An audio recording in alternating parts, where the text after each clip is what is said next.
Okay, good morning. Uh, Welcome to EDNA. This is a work session on House Bill 274, where we're going to take a look and see what actions we need to take over the summer. The sponsor can't be here today. She has a funeral. So we're going to be just scoping out what is necessary here. And thanks to all the members of the committee that showed up. I'm impressed.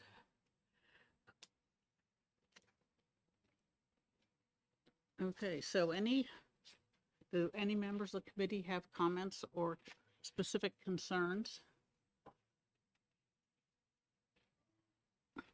There's something the matter with the sound system because we're not hearing you at all. Keep it right back. Is that better? Better. Thank you, Representative Schmidt. I just assume everybody pays attention. Yes, Representative Groda. So my comments would be that there needs to be significant work on this bill. And I believe that we would need to work with the, yes, exactly, thank you. This is my first year on the Joint Legislative Committee on Administrative Rules, and I see the importance that they play, the role that they play. And I think that the whole premise of GELCAR is to approve rules that the agencies put together that represent the legislative intent of the statute, and it is not for the interest of one party over the other. And I just want to make sure that any type of bias that we put, that we don't put any bias in this bill. Okay, thank you. Well, one thing that we would that was brought out by the staff during the comment period was that the proposed blocking of a rule by a committee rather than the full House is considered to be unconstitutional. And so if that's the concern, then obviously we're not going to pass an unconstitutional bill.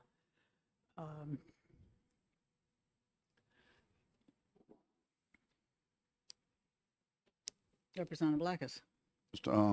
What's the actual site for the part of the Constitution that applies to that? Just want to look at it. That's a very good question. We'll have to find that out. Mr. Director Morrell has an answer for that, please.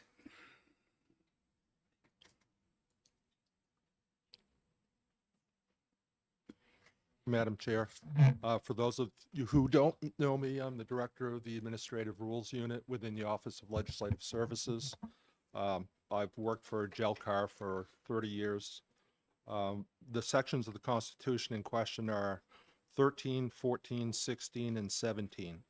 In 1981, the legislature was looking for control, better oversight of administrative rules, and it posed some questions to the Supreme Court about how they could do that.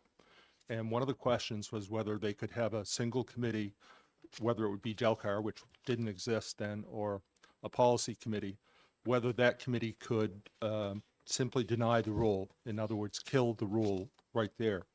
And the Supreme Court said no. The entire legislature had given agencies rulemaking authority, and a single committee could not take that away. It would have to be an action of the entire legislature, which they have right now through the joint resolution process. Okay. If I could. Representative Blackus, yes, follow up. Yeah. Could you please send the committee reference or the actual opinion written by the Supreme Court on that? Yes, I will. Thank you.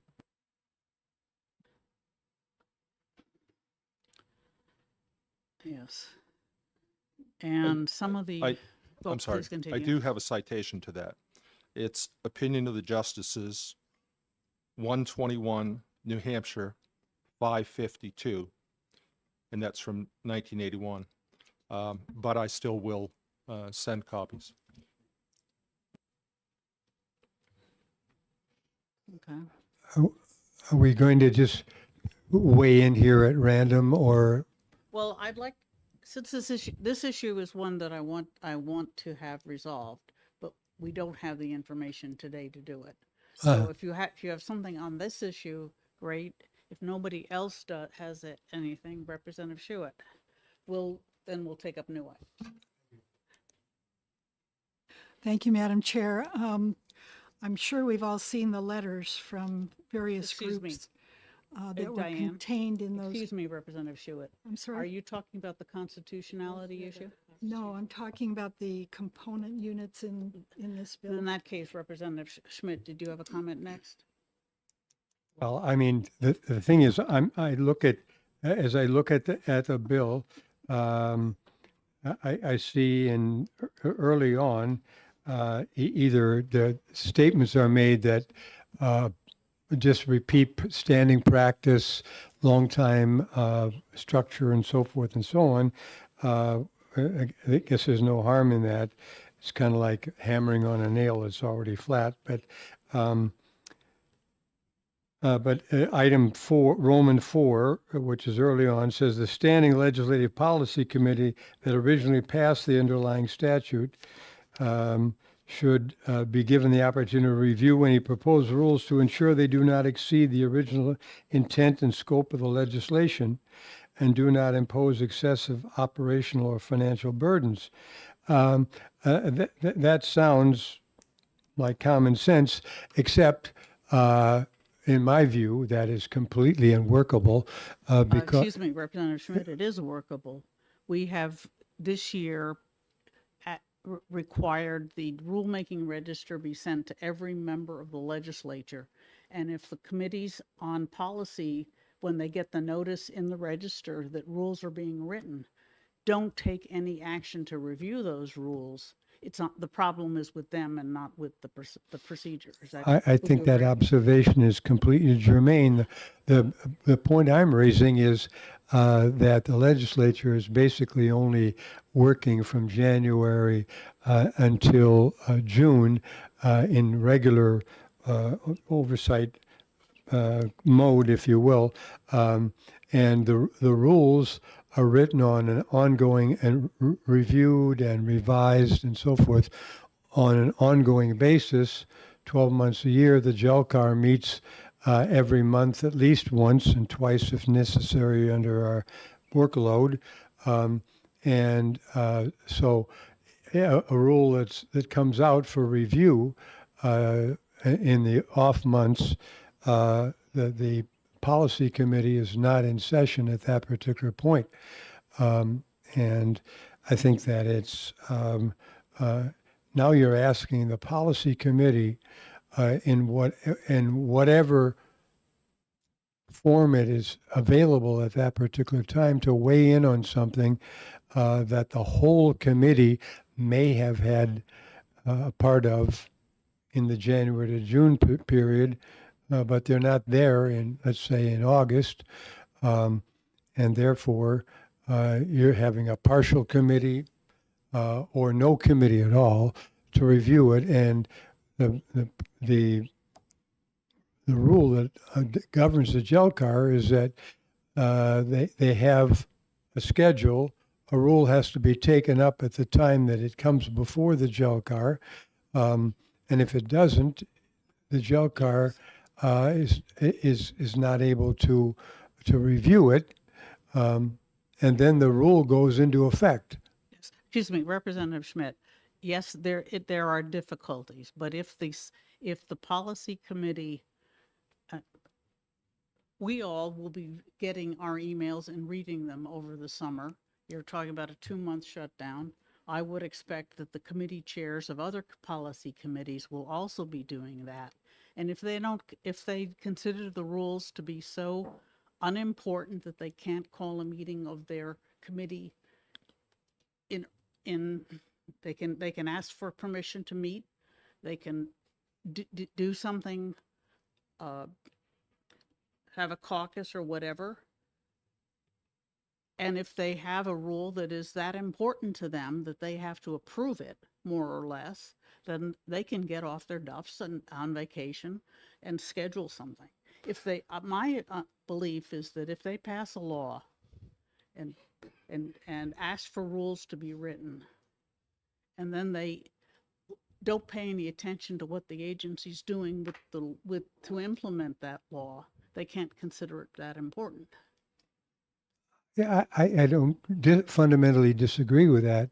But the thing is that the current situation, we have the Administrative Rules Unit, which is intensely involved in the process of producing the rules in conjunction with the agency, which has the expertise on the subject matter, and which comes forward with a proposal, and there is kind of a give and take back and forth between them, their rules writers, and the Administrative Rules Unit, with, as I say, a give and take, where my understanding is that the Administrative Rules Unit says, well, this is going to have a problem with the gel car for X, Y, and Z Right. reason. However, the rulemaking register comes out several months in advance of the gel car meeting and the final review of the staff with the preliminary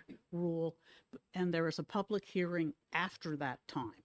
That's the time, right after the register comes out, for any member of the legislature who cares about the subject to read the rule and comment. Wouldn't you agree with that? I absolutely agree Right. that is their opportunity. Well, that's what we've given them the chance. We're sending them the register. If they are choosing to ignore it, they're saying that it's not worth their bother. I think that's a fair interpretation, but I think it's also effectively a very haphazard situation. I'm not saying that it couldn't work and you couldn't get useful input from a member of the You're policy probably committee. correct, but Right. on the other hand, the actions of the policy committee are not set by law, but by the House rules. Okay, and it's up to the committee chairs and the speaker to determine what the committee is obligated to do.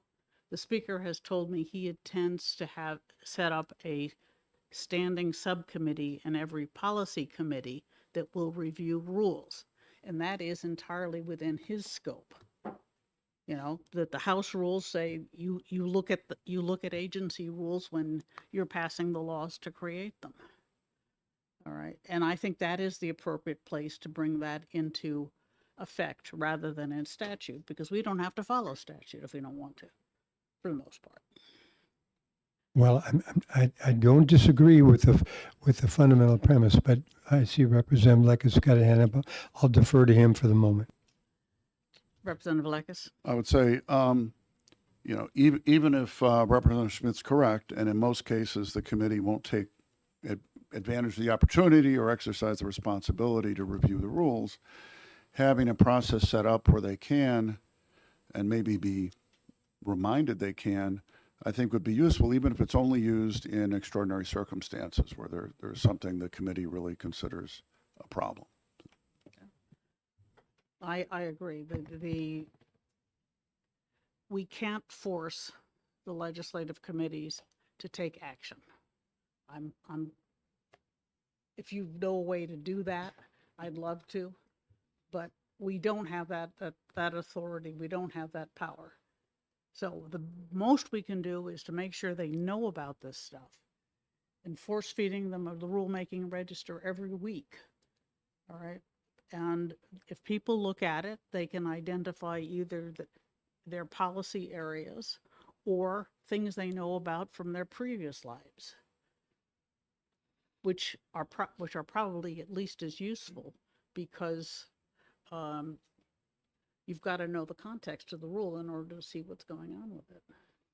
Well, We can't force them to work, and I agree, we should take it out of here. It doesn't belong in here. I think you get into a situation. I mean, one of the things that some of you know, some of you don't know, is Representative McGuire has been on the JELCAR for what, 10 or 12, 14 years, I think, and I've been on for like 18 years. So we know that the rules don't look like statutes. They just don't. And that's exactly why the Administrative Rules Unit has highly trained and experienced lawyers to review the rules as they are written and whether they properly implement the statutes or overreach the statutes and so forth. That's their function. And that's exactly their expertise. Now you're asking legislators who by and large have no experience with the rules to look at them and try and interpret them and so forth. I think that's a little bit like having somebody who's looking at their first football game comment on the coach's strategy. Yes, Representative Schmidt, the thing is that the rules apply to our citizens. If the legislators can't read them and understand them, nobody else can either. Wouldn't you agree that the point of the rules is to have something that the citizens have to be able to use? Yes, but they are the people who are the practitioners of a particular trade or occupation. They know, and in not an insignificant number of cases, they are involved in the rule writing process because as the rules are written, they see what that's going to do to them, and they do weigh in. Yes. And well, say this is not this going is to work. a way and- to get the legislators to weigh in the same way that the affected population does, because we may very well be in that affected population. There's no reason we can't be. Again, I think that you're asking for legislators to weigh in, and if they don't, you've already commented on the fact that they don't care enough or whatever, or they don't see a problem, they'll Yeah, be silent, and that's a tacit approval.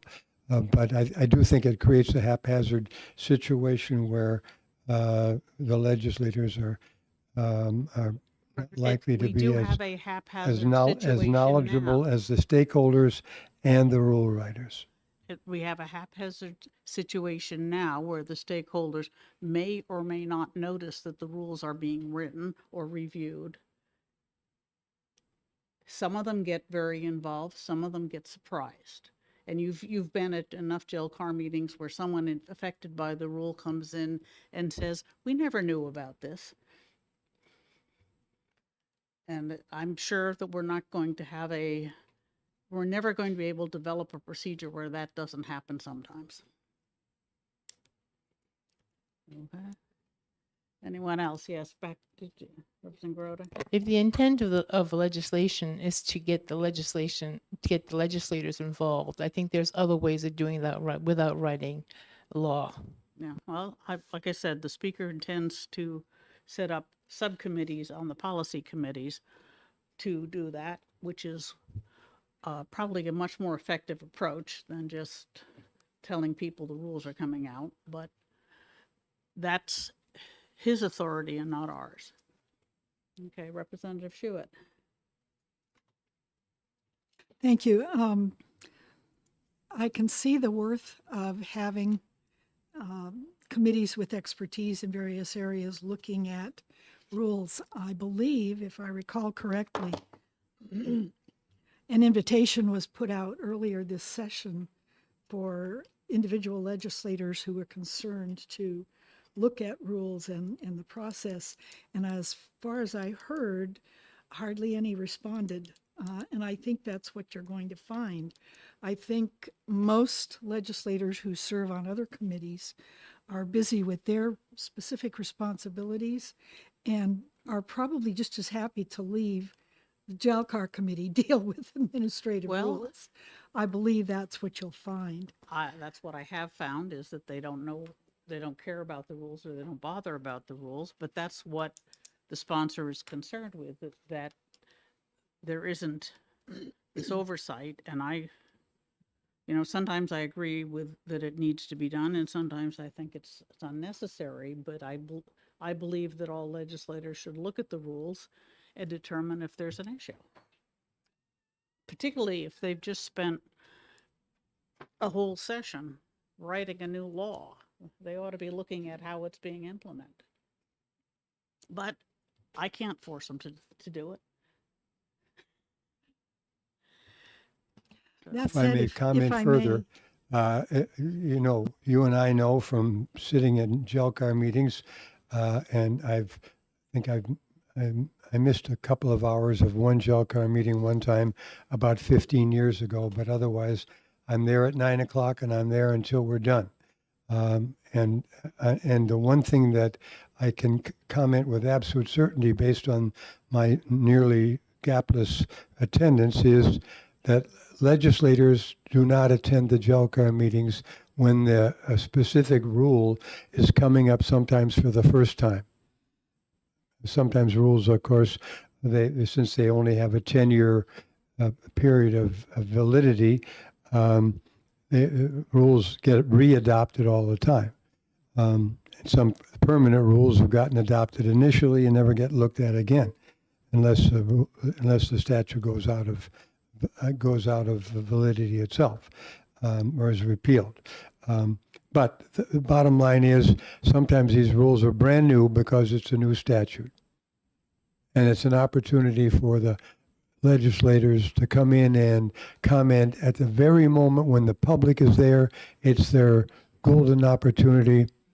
We rarely see any member of the legislature Yet, at Representative GELCAR Schmidt, meetings. I agree with you that that's true. I do think that it's much more effective for the legislators in question to comment to the rules and be at the public hearing on the preliminary rules, because that's while the agency is still obliged to hear the public and consider their comments in adjusting the rules. If the rules have been if they've done their duty and commented on the rules at that point, they may be perfectly happy with the final proposal. I would hope so. That's why we're notifying them prior to that public hearing.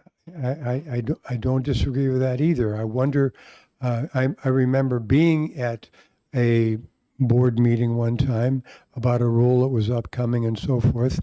That's one of the few times that I've been there, and I'm on the GELCAR. So I wonder to the administrative rules unit who is participating in this, how often they see legislators present at that initial public hearing. And I would ask them I to don't comment. believe that the GELCAR staff is at the initial public hearing. Are you? No, they're not there. It's entirely the agency and the public. Yeah, well, and I know that at least I have been trying to train various groups of legislators how to read the rulemaking register. And I know at least one person who read it and decided to comment on one set of rules that he knew about from his own personal life. But, you know, that's 1 out of 400. Director Morrell? Thank you, Madam Chairman. RSA 541A right now does allow for my office to attend agencies' public hearings. We haven't done that for some time because of the workload, but with the staff now, I would like to see us do some of that.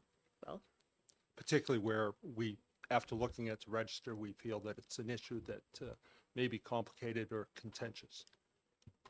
excellent. I would hope you would use your that authority and your staff time wisely. I mean, we can't do everything. All right. Anyone else, Representative Schuett? Yeah, I was prepared for another argument, looking particularly at the elements of the bill itself. And I admit that I did not look at it closely earlier in the session because it was stated pretty early on that it was going to be retained. But seeing the letters that we received recently pertaining particularly to the repeal of exemptions from writing rules, I do have concerns about these component units being included now in administrative rules. I assume that's what the repeal would do. I think, as stated in a couple of the letters, the legislative intent was clear when these segments, and I hesitate to even say of state government because they technically are not state agencies, from my understanding, were exempted from rules because they are not under the auspices of any of the executive branch, or that's not who they report to.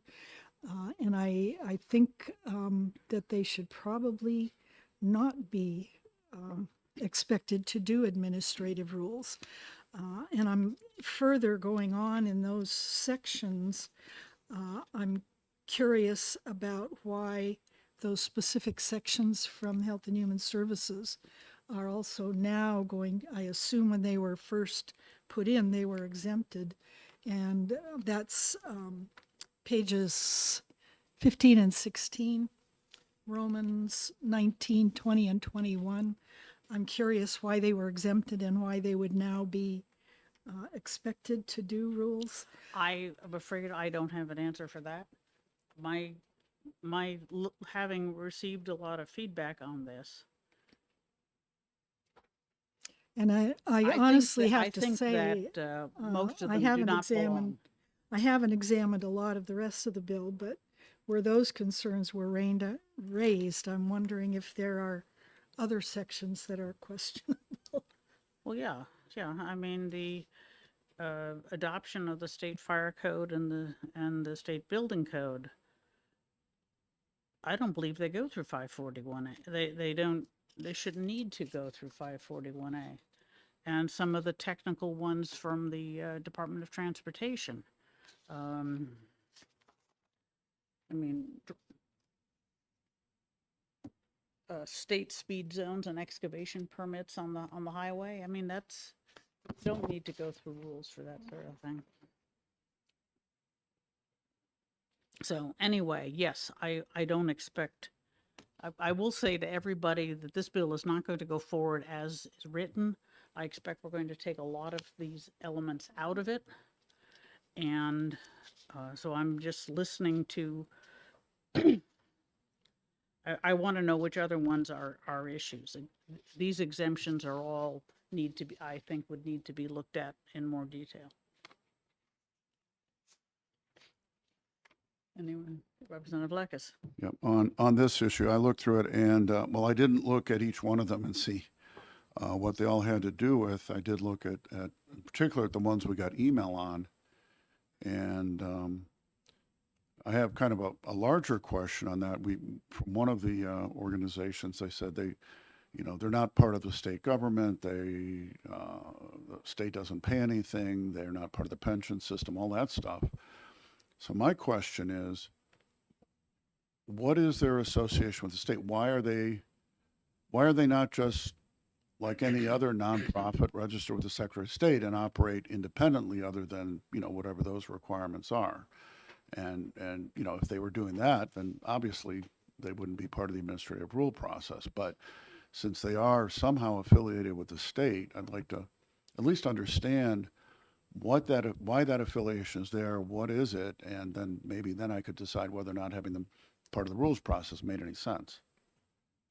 Excellent question. Why are they in statute if they're not part of state government? Is there anyone who would be able to answer that question? Please identify yourself and enlighten us. Thank you, Madam Chair. My name is Ben Frost. I'm the Deputy Executive Director and Chief Legal Officer of the New Hampshire Housing Finance Authority, and we are one of those entities that submitted to you a letter expressing our very serious concerns about the repeal of our rulemaking exemption.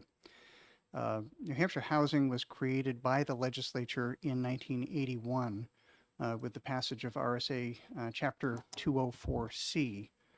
And that accomplished the combination of two pre-existing state entities, the New Hampshire Housing Commission and the New Hampshire Housing Agency. And this follows a pattern employed by many states. In fact, there are 42 similar organizations in other states, state housing finance agencies or authorities. We were created by the legislature to perform, and our statute says, essential governmental functions, but to operate with a high degree of autonomy from the state so that we can act, in essence, as a private market actor.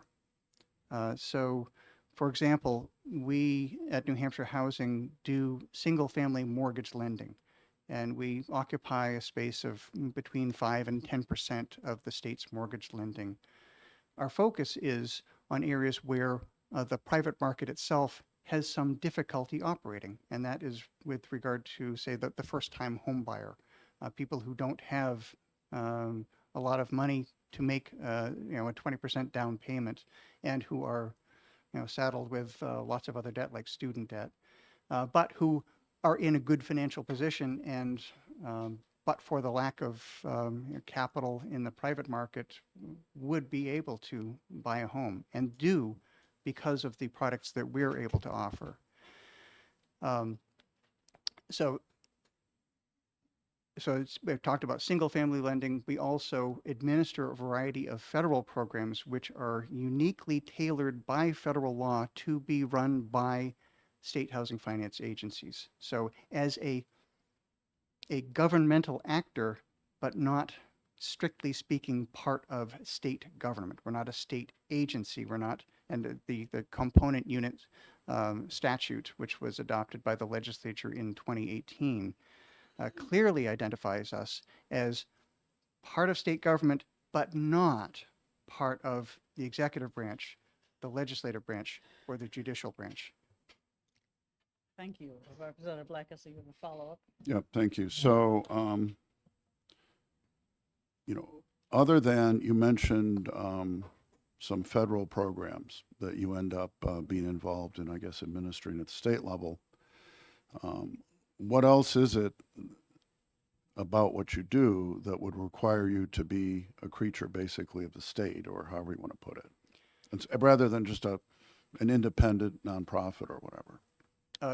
Well, it's a great question, and it is kind of a legal structure that is required for us to be eligible for certain funding sources from the federal government.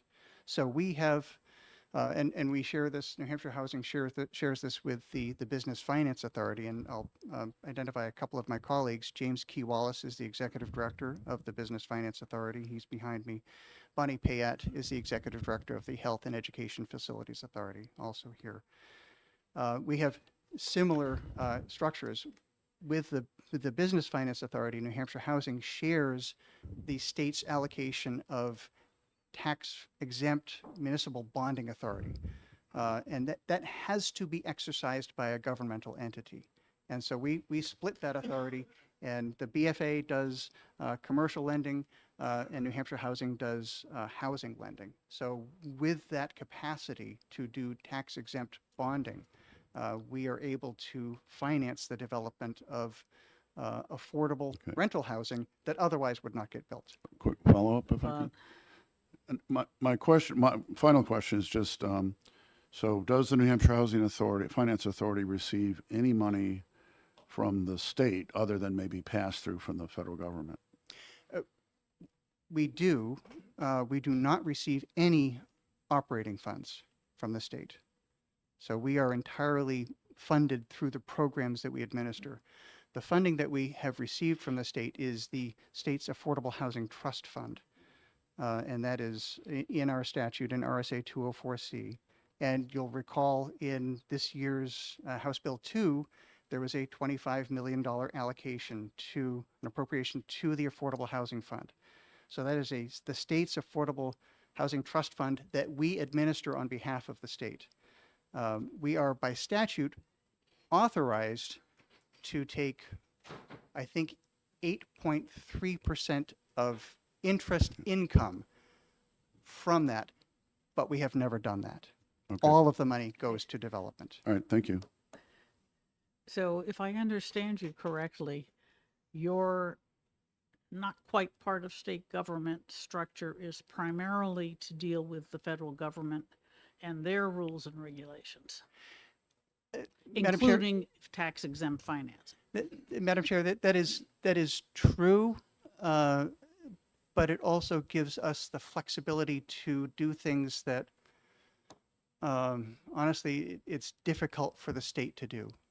So if there's, I'll give you an example. The ARPA-funded Invest in H initiative of the governor, and I know you're shaking your head. Once that has gone through governor and council and joint fiscal committee, then a contract to us to administer funds doesn't need to go back to GNC for further approval. We're able to work with developers very flexibly to come to terms of development that would be appropriate for them. So that's an area where a state agency has great difficulty operating. But the only reason you're even affiliated with the state rather than being a not-for-profit housing lender is because the federal government requires you to be so affiliated. I suppose I will concede that point. I think fundamentally and historically, that is the basis of our existence. Okay, well, we're quite used to seeing federal red tape and strings attached all over the place. This is just yet another example. Dear. Anyone else? Representative Smith. I guess my question is, the main difficulty you have with this particular bill is what they wanted to add, where you would have the money, if you should fail or something should not work out, the state would have to pick up your debt. And that's what we want to get rid of, because the state doesn't want that responsibility. That's a great point, great question. And we do address that in our letter, and I think each of the letters from our agencies identifies something similar. As things stand, the state clearly, legally, is not responsible for our debt. And New Hampshire Housing has currently about $500 million of debt. That varies over time depending upon which programs we're using. It has been well in excess of $1 billion at some times in the past. The BFA has substantially larger debt, as does the Health and Education Facilities Authority. And as things are structured right now, that debt clearly is not legally attributable to the state, because of the wall that exists between the state proper and our entities, as creatures of statute.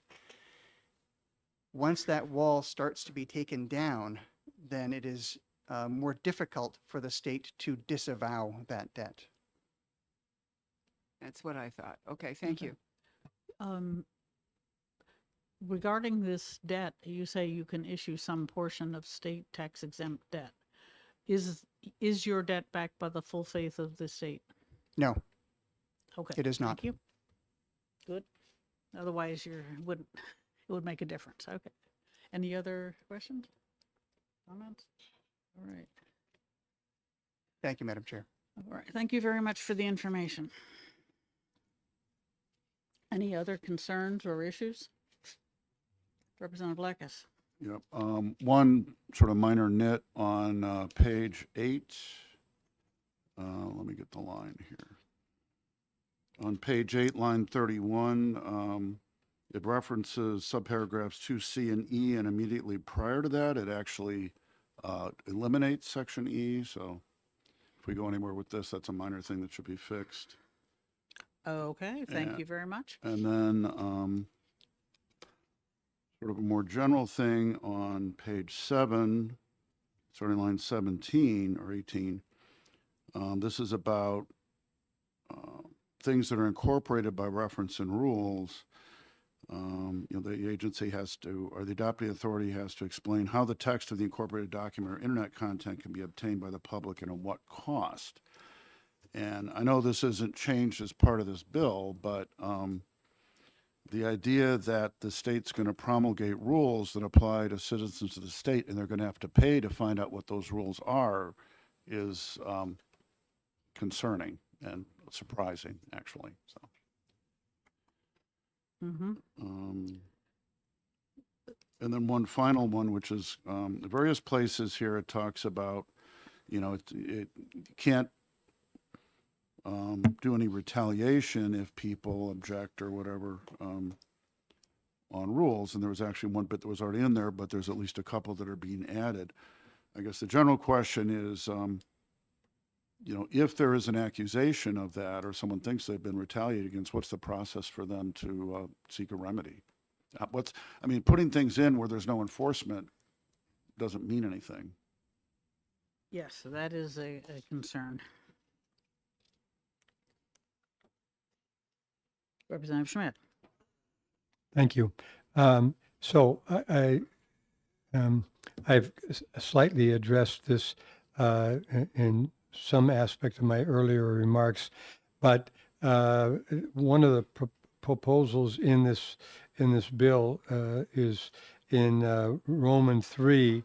The committee shall hold public hearings on a proposed or previously adopted rule on its own initiative. And the change there, or the point there is that the current statute already says the committee may hold. So now we're going from may to shall, which means that the committee is now obligated to hold meetings on proposed or previously adopted. I wonder whether the Administrative Rules Unit can tell us about any previous iterations of this concept under the existing statute, which says they may do so. My belief would be that that ain't happening, ain't never happened with any degree of regularity. And now to tell the policy committees that they shall be holding hearings on this is to ask effectively that the committees lift themselves up by their own bootstraps. I tend to agree with you that I've never heard of that sort of thing. Representative I think it was tried previously, but I appreciate Dr. Morrell's.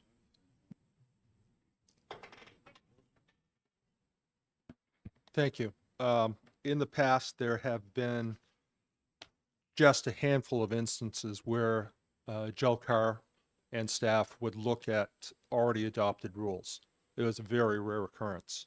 To require this could be a huge problem. It would definitely be a huge undertaking because there are thousands of pages of rules in state. In fact, Health and Human Services probably has a few thousand by itself because of its relationship with the federal government and Medicare. And it would create a tremendous burden for my office and for Jelcar to try to review all existing rules. With the chair's permission, well, I would ask, would you like me to go back over some of the issues that I had raised at the original hearing? I believe I have your comments right here. Okay. Is there any highlights that you think are that are vital? Beside the constitutionality, well, there's another constitutional issue. Right now, under the current law, for example, for joint resolutions, there are requirements that the legislature act on those joint resolutions within a certain time frame. That was put into 541A over 20 years ago. The reason being is that if Jelcar voted to for a joint to make a motion for a joint resolution and then just sat on it, or if it was sent to the entire legislature and the legislature sat on it, it would actually become a pocket veto of the rule, and that would be unconstitutional. And this rule, under this bill, that would be allowed. There's many places where there's conflicting language that would limit or prevent implementation. There are a lot of new terms like substantial operational impact and excessive burdens that aren't clarified, and it would be open to interpretation. Mm-hmm. Okay. One major factor is that right now GELCAR may object when a basis exists. And while GELCAR is an oversight, they don't vote on policy. But there are times they can still extend practical considerations to a rule. There may be a rule that has very minor issue, but GELCAR realizes that to object and delay the rule is going to cause more severe problems than to if they do enter the objection. I remember an instance where environmental services had to meet a federal deadline or they were going to lose a substantial amount of money. There was a minor issue with the rule, but the committee chose not to object because of the financial factor.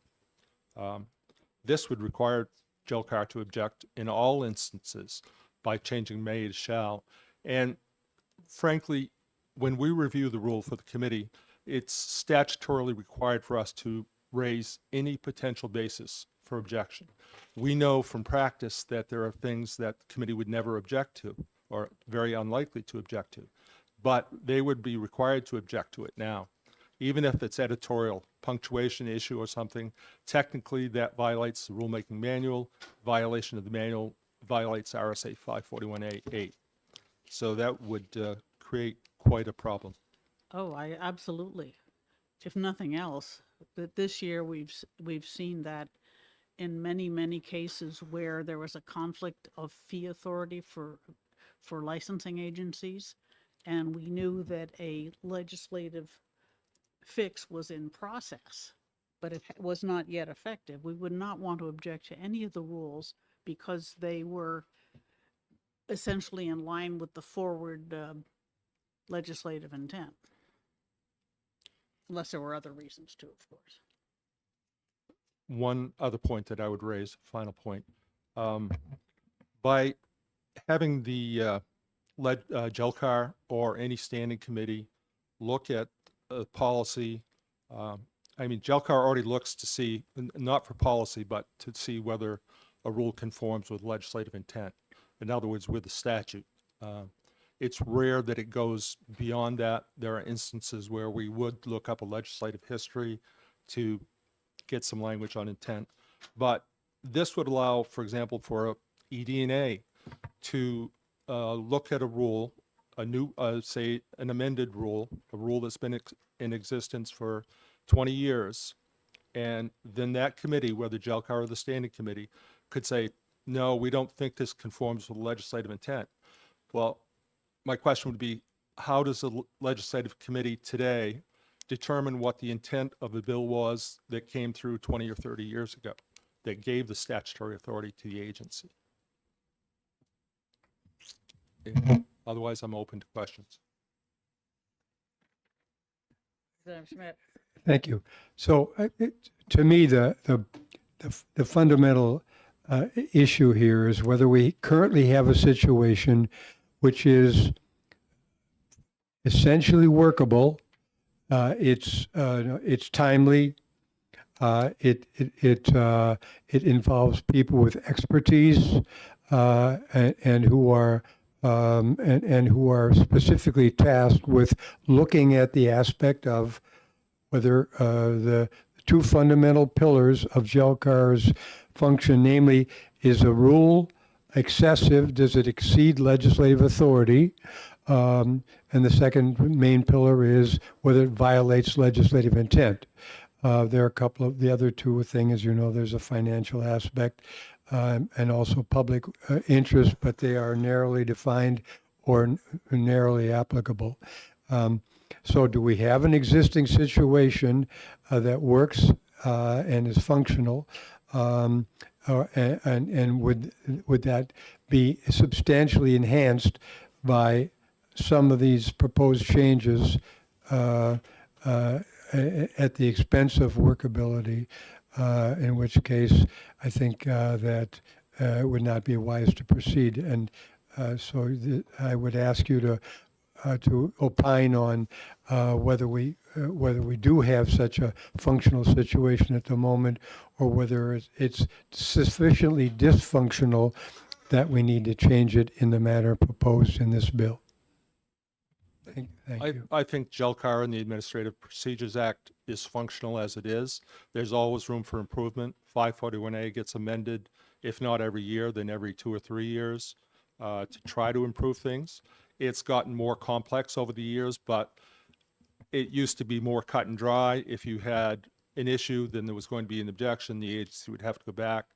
The legislature has created options, so it's become a little more complex.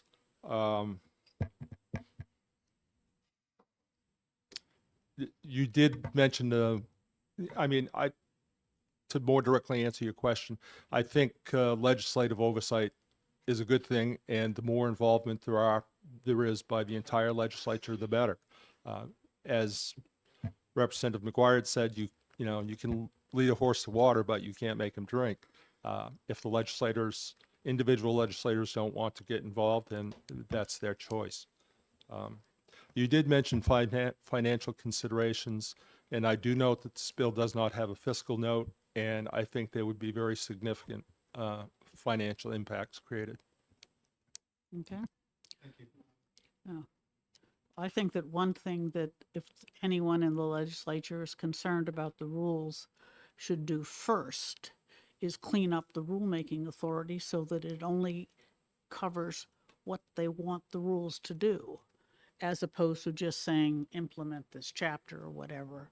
We've tried to do that on various occasions, but it still happens that an agency is given broad authority, and then some people don't like that idea. But if you do give them broad authority, it's very hard to say that, well, you've exceeded it. It's very difficult to find that fine line between giving them too much authority and giving them enough of authority to do what they need to do. Yes, but specific is better. Okay. Anyone else? Representative Blackus. Just a thought on that one. I mean, it might be if there was some process to call out or identify easily any bill that's granting rulemaking authority, and maybe have some process to review it Well, by that's- GELCAR or somebody, and at least point out to the policy committee that maybe they might want to tighten it up. As a matter of fact, according to House rules, the vice chair of the committee is supposed to review rulemaking authority and make sure it is not excessive. That is, as a vice chair of my acquaintance was surprised when he discovered that was his duty, and said, nobody ever told us about this. So that is a requirement in House rules that is not always followed as thoroughly as I would like. But Madam yes, Chair. For members not familiar with the rulemaking process, I would point out that most of the authority, when a rule comes before GELCAR, most of the authority has been granted years past, and the agency is coming forward to just simply readopt the rules or do a tweak with a readoption with amendment. Obviously, each year you do pass new bills and there is new rulemaking authority, but most of the things before GELCAR deal with existing authority. okay. Anyone else? Okay, well, we'll keep that in mind, because I know that in 11, I and a number of agencies spent the summer converting broad rulemaking authority into specific rulemaking authority. And that was a major exercise. We didn't catch all of the spots, but we did, for example, put the Medicaid program into specific rulemaking authority rather than the commissioner's broad rulemaking authority, which I thought was a worthwhile effort. But something like that needs to be done on a regular basis, the same way we look at the committees and commissions we have. You know, you created, and you've got to look at it every some number of years and say, is this still a good idea? Well, this was one of the things that I well recall when you joined the legislature a few years after I came on board, came onto the GELCAR, that, you know, there was a lot of very broad rulemaking authority granted to commissioners. Basically said commissioners shall write rules to implement the statute. Well, that's like sending the army off and go out there and do something, win this war, and a lot of very significant structures were built on that kind of authority. But the agencies actually were not that enthusiastic about it because it made them completely responsible for every aspect of it that was on that kind of a basis. And they like much more narrowly tailored rulemaking authority that says, shall do this about that. So Yes, I know. I remember one rule writer bitterly animadverting about the sludge rules, where they said, make rules on sludge. Yes, Representative go Blackus. forth and do well. Just on that process you're involved in tightening up the rules, was that just a committee or subcommittee, the ED, a standing committee that did it, or was some process set up to do that, or what It was a prompted that? retained bill. A enthusiastic member of the legislature put in a bill to delete a large number of broad rulemaking authority statutes. And it was retained in committee, and we worked out specific requirements for those sections. It was a significant effort. Imagine. Thank you. Okay. Anyone else have issues? Okay, well, all right, I will relay to the sponsor that we're going to, we've got to find out what her real goal is in putting this in, other than to get the legislature involved, which I am curious how she's going to manage that, because I don't believe passing a law will do it. All right, anyone else? In that case, thank you all for coming, and we'll probably meet on this again in September. I don't expect to need to have some of these same points brought up again, but we'll see. All right, thanks again.